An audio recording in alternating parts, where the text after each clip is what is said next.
There is a massive attack underway in Ukraine. So far, we understand at least 17 explosions in a matter of minutes, 17 explosions across the city, one of the largest cities in Ukraine tonight. According to officials there, most of the strikes are targeting a civilian area in Kharkiv. The attack coming as stunning new details are emerging about a phone call between President Trump and Zelenskyy. Now, it is the Financial Times that obtained much of this information, and they are reporting that Trump asked Zelenskyy on this call, this is what the FT says, Volodymyr, can you hit Moscow? Can you hit St. Petersburg too? The FT says this is according to multiple people familiar with the call, sources who tell the FT that Zelenskyy then responded, absolutely, we can if you give us the weapons.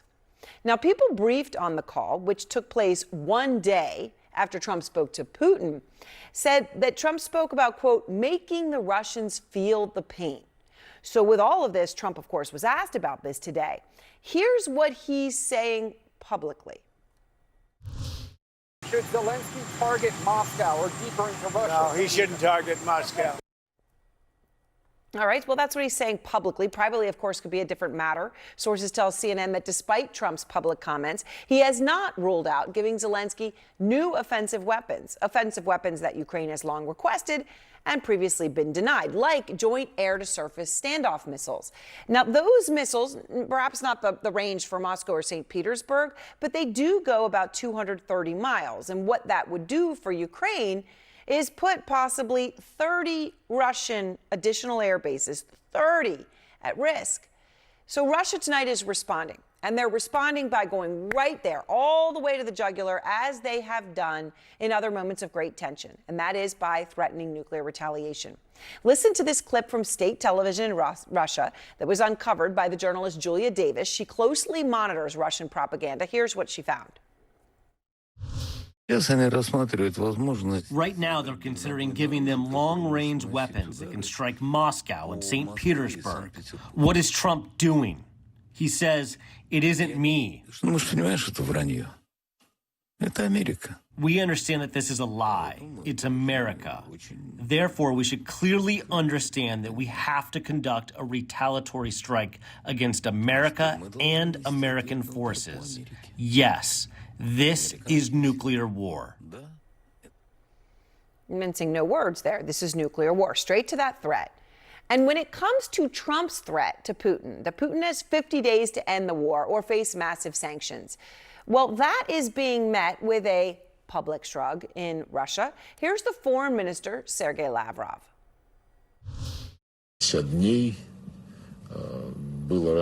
50 days? It used to be 24 hours. It used to be 100 days. We've been through all of this. And longtime Putin ally, top Russian security official now, Dmitry Medvedev, posted, Trump issued a theatrical ultimatum to the Kremlin. The world shuddered, expecting the consequences. Belligerent Europe was disappointed. Russia didn't care. Well, moments ago, Trump was asked about why he believes Putin will suddenly care and will suddenly change everything in 50 days. A lot of opinions change very rapidly. Might not be 50 days, might be much sooner than 50 days. But again, this is all public versus private. Russia can say that it doesn't care, and maybe there's truth in it. But part of the reason there could be some truth in that is because so far, Trump has not followed his words with actions. So far. I mean, in January, Trump posted online, if we don't make a deal, and soon, I have no other choice but to put high levels of taxes, tariffs, and sanctions on anything being sold by Russia to the United States. 44 days later, on March 7th, he posts, I'm strongly considering large-scale banking sanctions and tariffs on Russia until a ceasefire and final settlement agreement on peace is reached. Well, time went by. Here's Trump on April 27th. Do you trust President Putin? You know, in about 2 weeks. Of course, nothing happened after any of those prognostications, and nothing happened after that 2-week time period. There was no sanctions, no tariffs, not then, not in January, not in March. But then again, here was Trump in May.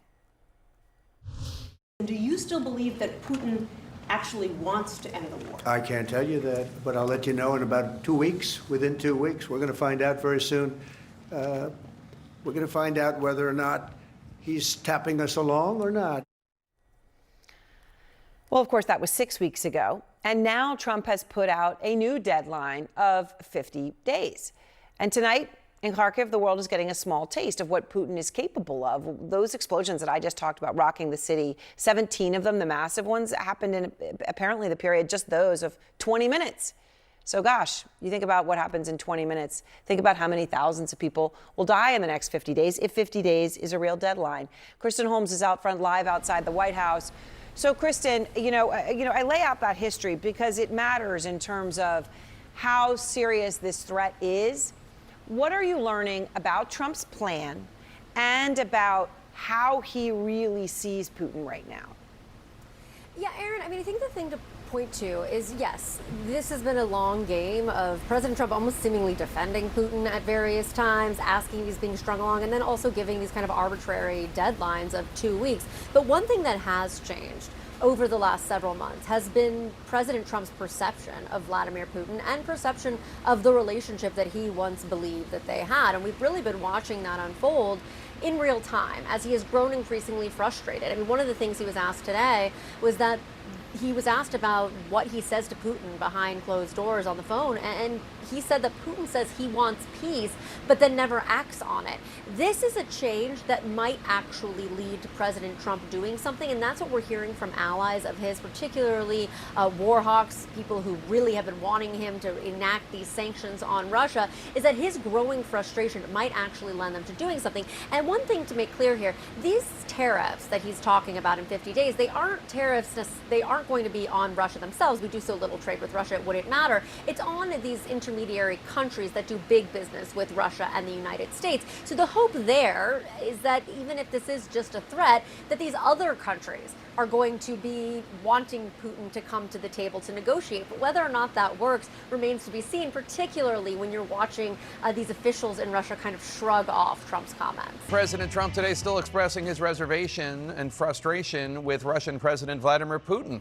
Just one day after announcing a new plan to get U.S. weapons to Ukrainian troops using NATO and NATO allies, and warning Putin he has 50 days to make a ceasefire deal or face a second round of punishing tariffs. CNN's chief White House correspondent and anchor Caitlin Collins is live for us at the White House. Caitlin?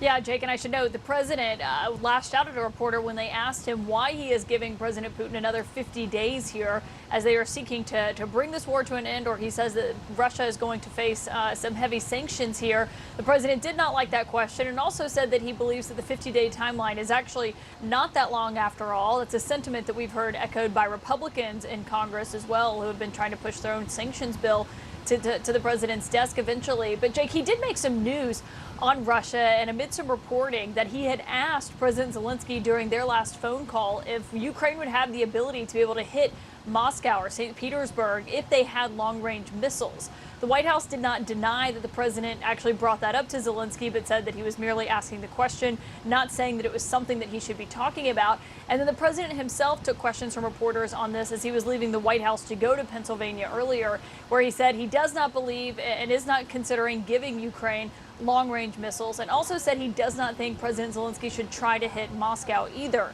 He did, though, Jake, make clear his frustration with President Putin, and as they are in this dynamic and waiting for these next 50 days to play out, and this is what he told us.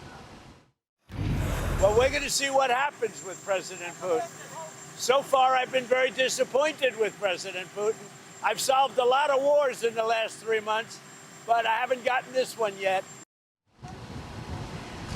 That is his frustration, Jake, in terms of not being able to bring this conflict to an end, something that he initially promised to do on day one in office. And I should note, I've been talking to officials here at the White House, and that frustration that you're hearing him air out publicly, as he's kind of been building to for the last several weeks, is a sentiment that he has been reflecting in private for quite some time, and now is clearly doing so publicly. The question, of course, is how the Russian leader is going to respond and whether or not that 50-day deadline is going to have to be met, and if the president follows through on it.